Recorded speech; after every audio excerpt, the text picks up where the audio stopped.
시오리 드린 예물에 기도하겠습니다. 하나님 아버지 감사합니다. 저희들 지난 한 주간도 우리 일상에서 열심히 살게 하여 주시고 주님께 감사의 마음을 들어서 귀한 예물을 드립니다. 주님의 귀한 예물을 기쁨으로 받아주시고 이 물질이 드린 손길에 하나님의 복 또한 임하게 하여 주옵소서. 이 물질이 쓰여지는 곳에 구원의 물질로 쓰여지는 귀한 예물 되게 하여 주옵소서.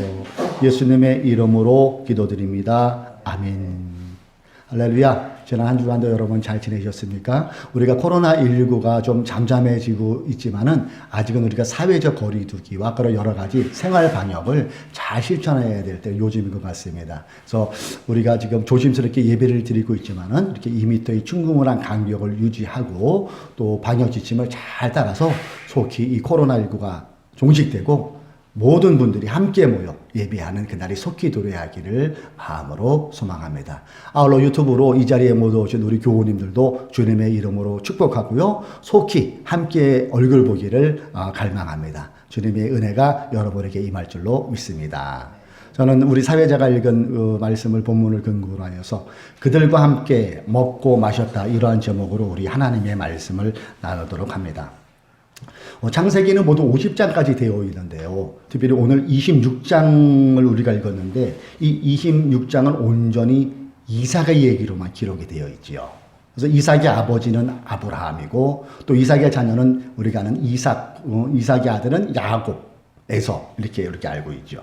근데 이삭이 그 아브라함이 죽으면서 그 땅에서 계속 살았더라고요. 이 성경을 보니까. 그래서 창세기 25장 11절을 근거로 하면은 이삭이 어디에 살았냐면은 가나안 지역에 부엘라 헤로이라는 그 지역에서 살고 있었어요.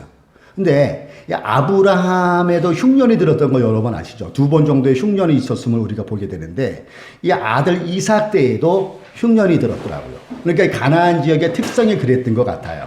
자, 그래서 이 이삭이 흉년을 피해서 블레셋 부족들이 살고 있는 그랄 지역으로 이렇게 이사를 가요.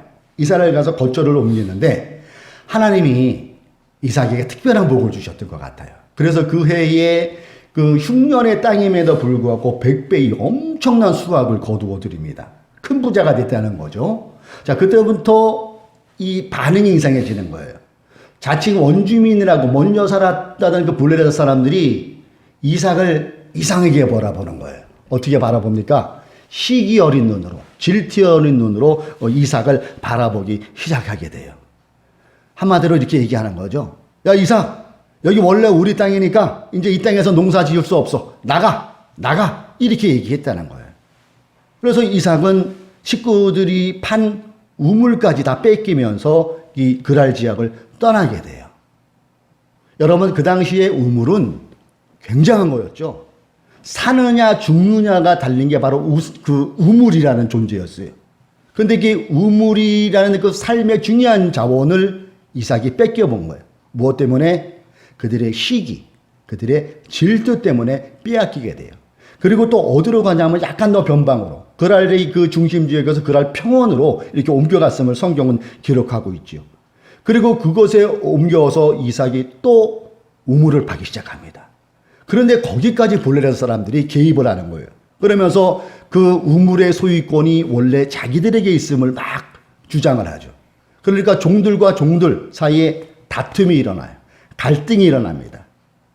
그런데 이삭의 행동은 거기서 다투질 않더라고요. 또 포기합니다. 그리고 다른 우물을 파요. 성경을 여러분 이렇게 26장을 살펴보면 우물을 판 게 몇 번 정도 나오냐면은 제가 세보니까 약 4번 정도 나오더라고요. 4번. 예. 여기서 우리가 먼저 생각해 볼 것은 이삭의 반응이에요. 우리가 일반적인 생각으로 이삭을 봤을 때는 좀 답답하지 않습니까? 한 거를 해야죠, 당연히. 내 소유권을 자꾸 뺏어가는 그런 것은 당연히 한 거를 해야 될 모습이 이삭의 모습인데 이삭이 바보같이 그런 행동을 안 해요. 본인의 소유권도 과감하게 주장하지 않고 서로 간에 다툼이 두려웠는지 비굴한 모습이 이 성경에 비춰지게 돼요. 그렇다면은 이 성경 저자는 왜 이 장면을 이삭을 이런 장면으로 묘사했을까요? 저는 이 장면을 읽어보면서 생각한 것은 화목이라는 단어였어요. 평화라는 단어였어요. 화평이라는 단어를 저는 생각해 보았습니다. 자, 4월 15일에 총선이 끝났죠. 여러분 다 투표하셨습니까? 예, 여러분의 지지하는 후보 투표하는 것은 여러분의 자유고 그거는 존중받아야 되죠.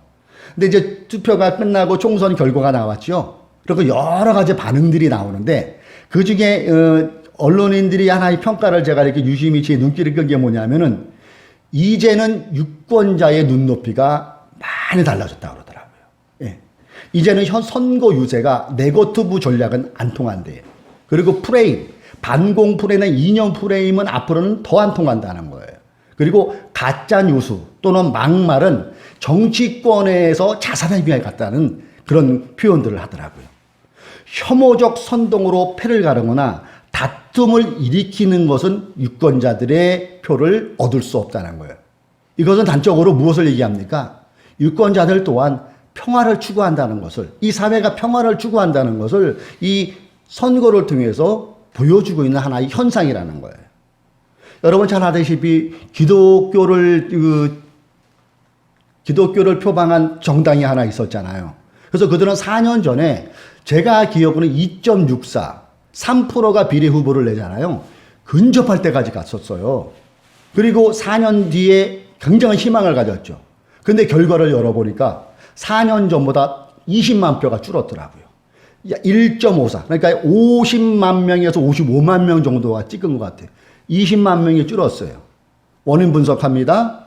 혐오였다는 거예요. 원인 분석해보니까 막말이었다는 거예요. 원인 분석하니까 다툼이었다는 거예요. 내 말만 옳다는.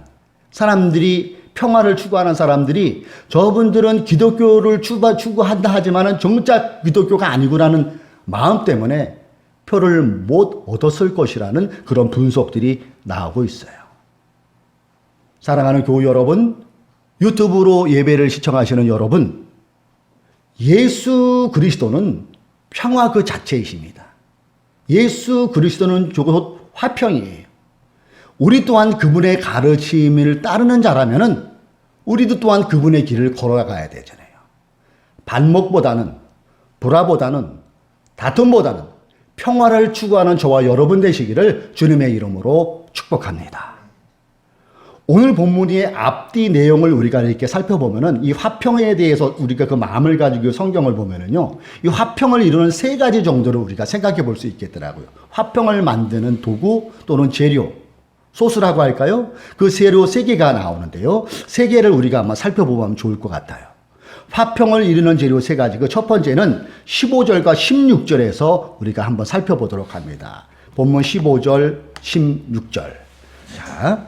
그래서 그들은 이삭의 아버지 아브라함 때에 아브라함의 종들이 판 모든 우물을 막고 흙으로 메워버렸다. 16절을 한번 읽어볼게요. 아비멜렉이 이삭에게 말하였다. 우리에게서 떠나가시오. 이제 당신은 우리보다 훨씬 강하오. 자, 여기서 블레셋 사람들이 지금 표현은 대화가 아니죠. 일방적인 표현이에요. 그래서 이삭의 아버지 아브라함 때부터 파놓았던 모든 우물을 일방적으로 메워버립니다. 일방적으로 자기권의 소유를 주장해요. 우리가 읽은 이 15절과 16절의 행간의 상황을 여러분 영상해 봐야 돼요. 이때는. 자, 이삭의 입장으로 본다면은 어이상실 버전 아닐까요? 자기 말만 막 하는 거예요. 아비멜렉이 그 부족 왕이라고 표현하자면 그 당시에는 족장이 맞을 것 같아요. 부족 사회니까. 예, 막 얘기하는 거예요. 자기 얘기만. 그래서 근데 이삭은 이러한 조치에 항의하면서 나름대로 합당한 이유를 댔을 수도 있겠죠. 아니 아비멜렉 뭔 얘기입니까? 이 우물은 우리 아버지 때부터 판 거고 우리가 파서 얻은 건데 일방적으로 나가라면 어떡합니까? 우리 대화를 해서 우리 절충합시다. 이런 얘기 했을 수도 있을 거예요. 근데 본문에서 15절과 16절에 그리는 것은 그런 게 아니에요. 예, 대화 거부, 개화 단절. 그리고 이삭을 아예 그럴지 여기서 추방시켜버려요. 예. 더 이상의 대화가 안 이루어지니까 어떻게 돼요? 오해가 생기고 다툼이 일어납니다. 하인 간에 서로 다툼이 일어났다고 성경을 기록하고 있어요. 자, 그러다가 이삭과 블레셋 왕 아비멜렉이 대화를 시도하는 장이 나와요. 그게 어디에 나오냐면은 26장 26절에 가면은 그 대화가 나옵니다. 우리 26절은 같이 한번 읽어봅니다. 시작. 아비멜렉이 비골을 데리고 그랄에서 이삭에게로 왔다. 왜 옵니까? 그 밑에 나오면은 그 이유가 나와요. 대화를 하기 시작해요. 소통을 하기 시작한 겁니다. 그리고 그 땅에 다툼이 그쳐요. 평화가 임했다는 거예요. 즉 우리가 화평을 만들어내는 그 소수 첫 번째는 뭡니까? 아시겠죠? 소통이에요. 소통. 대화입니다. 대화 단절은 어느 공동체도 상관없어요. 오해를 불러일으키게 되고 대화 단절은 어느 공동체나 평화를 일으켜낼 수가 없다는 얘기예요. 오늘도 여러분 우리 주변을 한번 보세요. 여러분이 다니는 학교의 소그룹, 여러분이 다니는 일터에 보십시오. 왜 이게 부딪힙니까? 자기 얘기만 많이 하는 사람 있어요? 없어요? 어딘가에 2%에 존재하더라고요. 내 말 먼저 들어, 내 말 먼저. 그리고 자기 말만 하고 자기 말이 다 맞다고 얘기하는. 여러분, 내 말이 다 맞으면 그 사람은 사람일까요? 신일까요? 신이에요, 신. 본인 스스로가 신이라고 얘기하는 거랑 똑같다는 얘기예요. 그래서 이 소통의 교련은 이 공동체를 힘들게 하고 다툼의 그 단초를 제거하는 그 힘으로 작용할 수가 있다는 얘기죠. 그것이 가정이든 회사이든 학교든 교회에 할 것 상관없어요. 이 대화가 단절되고 소통이 안 되면은 가장 기본적인 평화로 가는 그 길이 막힐 수가 있음을 우리는 이 말씀을 통해서 생각해 볼 수가 있습니다. 여러분, 예수님의 공생의 사역을 이렇게 보면서 묵상하다 보면요, 이 예수님은 일방통행식이 아니었음을 이렇게 많이 봐요. 특히 산산수훈에서도 보면은 이 제시를 하더라고요. 말하자면 제안을 하는 거예요. 그리고 생각을 하게 보게 돼요. 그 대표적인 것이 마태복음 산상수훈 6장에 보면 나와요. 공중의 새를 보라.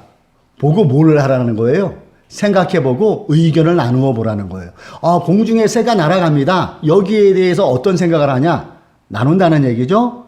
그리고 마태복음 6장 28절로 보세요. 들의 백합화가 어떻게 자라는가 생각하여 보라. 예수님은 사물을 예로 들면서 복음을 설명하셨고 제자들로 하여금 믿어가 아니라 생각하게 하셨다는 거예요. 그리고 진리의 복음을 그렇게 전하셨어요. 일방통행식이 아니었다는 거잖아요. 예수님은 소통하는 분이셨어요. 이처럼 소통은 공동체 안에서 평화를 이루는 그 길이 열리는 시작점임을 우리가 생각해 볼 수 있어야 돼요.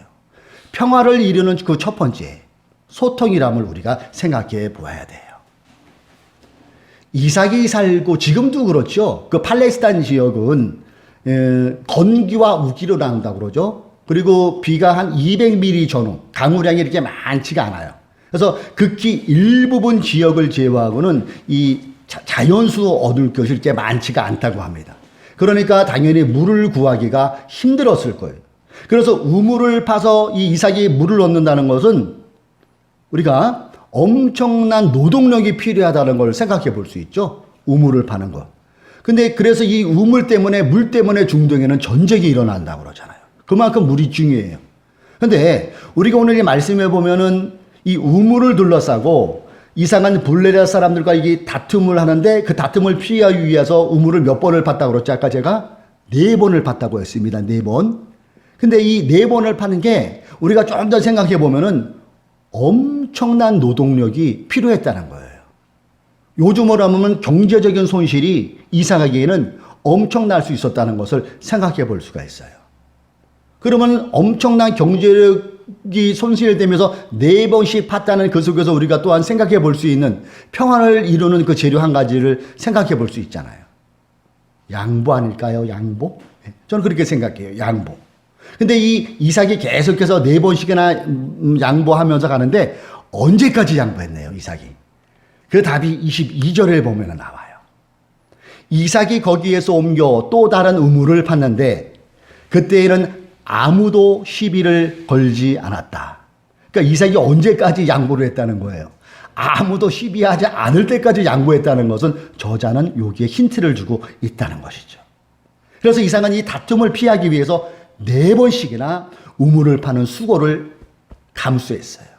이렇게 4번씩이나 그들과 다투지 않고 계속 양보하니까 이 블레셋 사람들도 지쳤던 것 같아요. 그렇죠? 그래서 이렇게 양보하는 그 결과로 평화가 이루어지는 거예요. 자, 그러다가 이삭이 그랄 평원에서 또 어디로 이사 가냐 하면은, 여기서 우리가 알 것은 그 당시에 그 팔레스타인 사람들은 그 농사가 주업이 아니었죠. 유목이 주업이었으니까 옮겨갔다는 그것을 마음에 들고 이 구절을 우리가 대하면은 이해가 쉬울 것 같아요. 그래서 이삭이 어디로 가냐면 부엘세바로 이렇게 옮겨가요.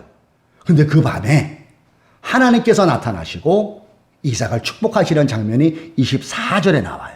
제가 하반절을 한번 읽어볼게요. 하나님께서 이삭에게 이렇게 축복하십니다. 나는 내 아버지 아브라함의 하나님이니 두려워하지 말라. 내 종 아브라함을 위하여 내가 너와 함께 있어 내게 복을 주어 내 자손이 번성하게 하리라 하신지라. 어마어마한 축복의 말씀을 이 이삭이 듣게 돼요. 그리고 감사하는 마음으로 그 부엘사바에서 제단을 쌓고 하나님을 예배했다고 성경은 기록하고 있어요. 처음에는 양보하는 사람이 손해보는 것 같아요. 그러나 종국에는 양보하는 사람으로 말미암아 다툼이 잠재워지고 화목이 임한다는 것을 본문은 우리에게 교훈해 주고 있잖아요. 그리고 하나님이 왜 그에게 복을 주셨겠어요? 그게 아름다운 모습으로 보여줬다는 것 아니겠어요? 그렇습니다, 여러분. 양보는 평화를 만들 수 있는 또 하나의 재료라는 거예요. 양보는 화목을 만들어내는 좋은 재료가 될 수 있다는 거예요. 이삭의 이러한 과감한 양보가 그랄 지역의 다툼을 잠재우고 평화를 만들어내는 놀라운 일이 발생되어졌다는 것이죠. 잠언서에 이 다툼에 대해서 이렇게 표현을 합니다. 잠언서 20장 3절 말씀을 제가 읽어드릴게요. 다툼을 멀리하는 것이 자랑스러운 일인데도 어리석은 사람은 누구나 쉽게 다툰다. 다툼을 피하라는 거죠. 양보하라는 거예요. 지혜로운 사람은 다툼을 피하고 양보할 줄도 안다는 것을 잠언은 기록하고 있어요. 근데 여러분 현실은 어떻습니까? 양보하면은 이상한 사람 되잖아요. 특별히 운전을 해보면은 양보하면은 괜히 억울한 마음이 들고 막 추월해서 나가면은 기분 나쁘고 막 쫓아가고 막 그래요. 일전에 제가 하는 일을 보면 이 강릉에는 픽업차들이 다녀요. 근데 시내에서도 120km, 130km 막 다닐 때가 있어요, 밤에. 근데 이 두 대의 서로 타 사이에 있는 픽업차가 그러기 때문에 일이 생기는 경우가 가끔 있는데 쭉 가다가 갑자기 확 끼어들게 하는 거예요. 그러면 이 다른 지역에 끼어들기를 당한 그 픽업 회사의 직원이 열이 받는 거예요. 저 XX는 봐? 막 쫓아가요. 그러면서 본인이 이렇게 경쟁이 일어나요. 그러다가 나중에 막 하면은 사무실까지 쫓아와서 막 서로 양보 안 했다고 그런 일이 얼마 전에도 있었어요. 그 사람은 뭐예요? 양보하면 내가 손해본다는 그런 느낌이 있는 것 같아요. 그러나 오늘 읽은 우리 이 말씀 속에서는 그렇지 않죠? 양보할 줄 아는 사람이 이기는 거고 양보하는 사람이 그리스도인이다 하는 이런 교훈을 우리에게 또한 부어주고 있다는 얘기죠. 사랑하는 교우 여러분, 양보하십시오. 다툼을 피하고 내가 할 수 있는 만큼 이삭이 4번씩이나 그 우물을 양보하면서 했던 것처럼 우리 마음 가운데 결단하시기 바랍니다. 양보할 수 있는 그리스도인이 될 때에 평화가 그 공동체에 임한다는 사실을 우리가 마음에 새겨야 될 줄로 믿습니다. 이처럼 평화를 이루는 것은 소통이에요. 그리고 양보입니다. 우리 하나 더 생각해 봅니다. 다음 구절은 우리가 오늘 읽은 본문 30절과 31절의 말씀이에요. 자, 우리 같이 한번 읽어봅니다. 시작. 이삭은 그들을 맞아서 먹고 마셨다. 자, 여기 빨간 글씨 한번 기억하세요. 그들과 함께 먹고 마셨다. 본문 설교의 제목이기도 하지요. 자, 31절. 그들은 다음날 아침에 일찍 일어나서 서로 맹세하였으며 그런 다음에 이삭이 그들을 보내니 그들이 평안한 마음으로 돌아갔다. 평안한 마음으로 돌아갔다고도 한번 생각해 보세요. 근데 우리가 읽은 이 앞전에 우리가 읽은 본문에 보면은요, 이 블레셋 왕과 그 함께 하는 사람들이 이삭의 뭐를 봤다고 그래요? 하나님이 함께 하심을 보았다고 그래요. 그리고 하나님이 너에게 복을 줬다는 것을 눈으로 보았다고 그래요. 그리고 그들이 지금 이삭을 찾아와서 먼저 화해를 신청하는 거예요. 놀라운 일 아닙니까, 여러분? 이처럼 화해, 평화를 만들기 위해서 내가 먼저 소통하고 내가 양보하면은 그런 은혜가 임할 수 있다는 것을 생각해 볼 수 있는 구절이기도 해요. 자, 그리고 여기에서 이삭의 반응을 한번 보자고요. 아까는 제가 이삭이 막 이렇게 하다가 그냥 밀려난 반응이었죠. 근데 이번에는 이삭의 반응이 그 반대로 나타나요. 쿨한 이삭의 모습을 여러분 발견할 수 있지 않습니까? 대범하잖아요. 예. 이게 30절이잖아요. 이삭은 그들을 맞아도 잠시를 베풀고 그들과 함께 먹고 마셨다. 이게 여러분 쿨한 이삭의 모습이에요. 우리의 반응은, 일반적인 반응은 어떻게 돼야 돼요? 그들이 찾아왔을지라도 그 전에 그들이 나를 괴롭힌 것 때문에 어떻게 반응해야 됩니까? 뭐 어쩌고 어째? 뭐 아니 너 병 주고 약 주냐? 예? 야, 병 주고 약 줘? 아비멜렉아, 당신 그러면 안 돼. 당신 나한테 얼마나 많은 경제적인 어려움을 끼쳤는지 알아? 그리고 이제라도 뭐 할 거 없으니까 나와서 화해를 요청해? 절대 못해. 이게 여러분 충분한 반응일 수가 있다는 얘기예요. 근데 이삭의 반응은 반전이에요. 그들을 맞이해서 그냥 한 게 아니라 성대히 잔치까지 베풀어서 그들을 먹고 마시게 해요. 그리고 어떻게 반응합니까? 빨간 글씨. 그들이 평안한 마음으로 돌아갔다. 여기에서 저는 단한 생각이 뭐냐면요. 사랑과 섬김이에요. 사랑과 섬김. 즉 평화를 만드는 사람 안에는 언제든지 사랑이 충만해야 되고 섬김이 그 마음에 충만하고 그것이 행동으로도 나타날 수 있어야 된다는 것을 우리가 이삭의 이 반전의 행동을 통해서 우리가 생각해 볼 수 있는 내용 아닙니까? 여러분, 우리 예수님은 어떠세요? 우리 예수님은 내 편 드는 사람만 그들을 섬겼을까요? 그렇지 않아요. 나에게 해를 입은 사람일지라도 똑같이 마치 잘 믿는 사람이든 안 믿는 사람이든 부자이든 상관없이 똑같이 비가 내리듯이 그렇게 대하신 게 우리 주님의 섬김의 모습이에요. 그리고 섬김의 모심의 결정적인 말씀이 산상수훈의 마태복음 5장 43절 44절에 나오잖아요. 같이 읽어볼까요? 내 이웃을 사랑하고 내 원수를 미워하라고 말한 것을 너희는 들었다. 그렇죠? 지금 본문과 매치되지요? 브엘세바한테 이삭에 대한 그런 행동이었어요. 그런데 어떻게 하라는 거예요? 44절. 그러나 나는 너희에게 말한다. 나는 너희 원수를 사랑하고 너희를 박해하는 사람을 위하여 기도하여라.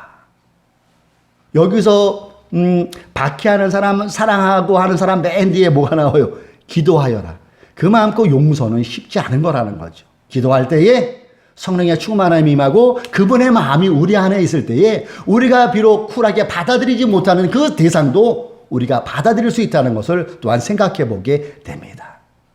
그렇죠, 여러분? 바로 이것이 그리스도의 참 사랑이고 참 섬김일 것입니다. 그래서 우리가 평화를 이루어 나갈 때는 반드시 섬김이 필요하고 주님의 주신 그 마음, 사랑이 필요하다는 것을 우리가 알 수 있습니다. 이 한국 교회도 보면은 사회 현상이나 비슷해요. 유행이 있어요. 유행이. 그렇죠? 근데 한국 교회 아주 크게 번쩍하던 유행 중에 하나가 제자훈련, 여러분 기억하세요? 지금도 그 제자훈련이 명명이 유지는 되지만은 90년대만큼은 안 되는 것 같아요. 근데 이 제자훈련돼서 많은 교회가 뭐 부흥도 되고 가는 교회가 아주 튼실하게 잘 됐다고는 얘기도 많이 있지만은 반대로 일부 학자들 중에서는 그 병폐를 지적하더라고요. 제자훈련이 잘 되는 그 좋은 것도 지금 그 병폐가 뭐냐 하면은 다 선생님이 되려고 한다는 거예요. 다 선생님. 말은 제자훈련인데 선생훈련이 된다는 거예요. 여러분, 진짜 우리가 말씀을 통하여서 제자훈련을 받은 성도라면 어떻게 될까요? 그 사람의 흔적이 안 보여야 되는 거 아니에요? 녹아줘야 되는 거 아닙니까? 그리고 내가 먼저 섬김으로 나는 그 공동체 안에서 나라는 존재가 없어야 돼요. 그리고 누구만 보여야 돼요? 예수님만 보여야 돼요. 이게 진정한 제자훈련의 정신 아닙니까? 말 그대로 이름 없이 빚도 없이 섬겨야지요. 이게 제대로 된 제자훈련 받은 사람들의 모습일 거예요. 그러나 여기에 대한 것이 그렇게 잘 안 이루어졌다는 것도 아픈 우리들의 한국교회의 현실인 것 같습니다. 사랑하는 교우 여러분, 주님의 마음을 본받아서 우리도 섬길 수 있는 저와 여러분이 되십시다. 주님의 사랑을 우리의 마음에 품고 평화를 만들어내는 저와 여러분이 되시기를 주님의 이름으로 축복합니다. 그래서 우리가 있는 그곳에 다툼이 잠잠하여지고 분란이 잠잠하여지고 갈등이 잠잠하여지는 그런 평화를 만드는 그리스도인이 되시기를 주님의 이름으로 권면하는 것 세 가지가 뭐라고요? 사랑과 섬김. 그 재료가 뭐라고요? 소통이에요. 그리고 양보예요. 우리가 많은 성인들이 있지만 이분들을 많은 분들이 존경하죠. 성 프란치스코. 그분의 일화는 참 많이 있는 것 같아요. 근데 이분들 일화 중에 또 감동을 주는 일화가 있어요. 어느 추운 날이었대지요. 그 프란치스코가 기도를 하고 있는데 숙소에 추운 날 비바람이 부는 그날 문을 두들기더래요. 문을 열었습니다. 그랬더니 그냥 험상궂은 남루한 모습에 한센병 환자가 그 앞에 서 있더래요. 그러면서 선생님 너무 날이 추운데 난로바에 불 좀 쬐면 안 될까요? 들어오십시오. 그를 선대했다는 거예요. 그리고 그에 앉아서 따뜻한 난로를 띄워서 식사를 대접했대요. 그랬더니 나중에는 이 한센병 환자가 좀 무리한 요구를 하는 거예요. 아유 추워도 밖에 너무 오래 있어서 그런지 몸이 안 녹아집니다. 선생님 괜찮으면 당신의 옷을 벌어서 나를 좀 덮어주면 안 되겠습니까? 그 프란치스코도 옷이 화려하지는 않지만은 그 옷을 벗어서 그를 꼭 안아줬다는 거예요. 그리고 거기서 하룻밤 주무시게 했대요. 다음날 아침 눈을 딱 뜨니 그 한센병 환자가 없는 거예요. 하나님께서 깨달음을 주신 게 사랑하는 나의 자녀야, 어제 저녁 한센병 환자가 나였단다. 그 말씀을 주시더라는 거예요. 그리고 한센병 환자는 단임하는 나라는 것, 프란체스코가 나라는 깨달음을 주셨대요. 그리고 그가 꿇어 앉아서 이렇게 기도했대요. 하나님, 천막한 보잘것없는 저를 주님께서 찾아와 구원하여 주시고 사랑으로 베풀어 주시니 감사합니다. 그러면서 그가 이후에 쓰여진 그 기도가 그 유명한 평화를 구하는 기도잖아요. 평화의 기도는. 평화를 갈망하는 마음으로 우리가 이 구절을 한번 읽어보세요. 오 주님, 저를 당신의 평화의 도구로 써 주소서. 미움이 있는 곳에 사랑을, 다툼이 있는 곳에 용서를, 의욕이 있는 곳에 믿음을 심게 하소서. 절망이 있는 곳에 희망을, 어두움이 있는 곳에 빛을, 슬픔이 있는 곳에 기쁨을 심게 하소서. 오 거룩한 주님, 제가 위로받으려 애쓰기보다는 위로할 수 있도록, 사랑받으려 애쓰기보다는 사랑할 수 있도록 도와주소서. 우리는 줌으로써 받고 용서함으로써 용서받으며 죽음으로써 영생을 얻기 때문입니다. 이 평화의 기도문이 오늘 우리가 말씀을 나누는 우리의 기도가 되어야 될 줄로 믿습니다. 교회 여러분, 예수님은 십자가의 피 흘리심으로 통하여서 하나님과 우리 사이의 그 불목의 벽을 허무셨어요. 그리고 화목의 제물이 되어주셨어요. 그래서 하나님과 우리 사이가 화목할 수 있는 길을 넣어 놓으셨어요. 그러다면 예수를 믿는 우리들은 어떠해야 될까요? 우리 또한 예수님의 마음을 본받아서 불평보다는, 다툼보다는, 불목보다는 화평을 이루는 도구로 온전히 쓰여져야 될 저와 여러분이 되어야 되지 않을까요? 하나님은 평화이십니다. 하나님은 화평이십니다. 하나님은 평화와 화목의 하나님이세요. 사랑하는 교우 여러분, 지금 사람들은 얘기해요. 우리가 살고 있는 이 사회는 갈등 사회, 그것도 초갈등 사회라고 해요. 어느 정도 우리가 고개를 끄덕일 수 있는 그런 부분이잖아요. 그래서 이 초갈등 사회가 사람을 사람대로 나누고 지역을 나누고 또 여러 가지 그를 나눠요. 그래서 그 속에서 다툼을 일으키고 증오와 원수 같은 그런 일들이 벌어지고 있어요. 그렇다면 우리가 오늘을 살아가는 이때에 우리의 역할은 어떻게 될까요? 그리스도인의 역할은 어떻게 될까요? 오늘 이삭에게 일대기를 그려보면서 우리가 한번 생각해 봐야 돼요. 내가 예수를 믿으니까 이럴 때일수록 가정에서, 이럴 때일수록 직장에서, 학교에서, 그 어느 공동체에서든지 예수 그리스도의 이름으로 내가 먼저 섬길 줄 알고, 내가 먼저 양보할 줄 알고, 내가 먼저 소통할 줄 알아야 된다는 것 아니겠습니까? 그럴 때 평화를 만들고, 이삭이 그 땅에서 100배의 수확에 걷다 폭포수 맞추기보다는 그 사람들이 평안한 마음으로 돌아갔다는, 거기에 우리가 폭포수를 맞출 때에 오늘 본문에 의미가 있다고 믿습니다. 여러분, 우리는 주님의 자녀들입니다. 동의하십니까? 주님의 길을 따라가는 주님의 제자들입니다. 그렇다면 주님이 일구어신 그 평화의 길을 우리 또한 2000년이 지난 오늘을 살아가는 우리 또한 평화를 이루는 사람으로 살아갈 수 있는 그 결단을 해야 됨이 마땅하지 않겠습니까? 주님의 그 말씀으로 오늘 설교를 마칩니다. 화평케 하는 자는 복이 있나니 그들이 하나님의 아들이라 일컬음을 받을 것이며, 분란을 일으키고 다툼을 일으키는 것은 하나님의 아들이 아니라는 얘기잖아요. 극단적으로. 화평케 하는 자가 하나님의 아들입니다. 화평케 하는 자가 진정한 그리스도인이라는 것을 우리는 생각해 볼 수가 있습니다. 바라기는 초갈등 사회, 이때를 살아가는 우리들이 더욱더 주님의 마음을 본받아서 기도함으로 성령의 충만한 말아서 소통할 줄 알고 양보할 줄 알고 사랑으로 섬길 줄 아는 저와 여러분 되시기를 주님의 이름으로 축복합니다. 자, 우리 잠깐 오늘은 찬양을 하나만 하고 우리 기도하는 시간 가지면 좋을 것 같아요. 이 찬양 여러분 다 아실까요? 주는 평화 막힌 담을 모두 허신네. 주님의 그 평화가 우리 가운데 임하기를 우리가 간구하는 마음으로 찬양하고 우리 말씀을 생각하며 함께 기도하는 그런 시간 잠깐 갖도록 하겠습니다.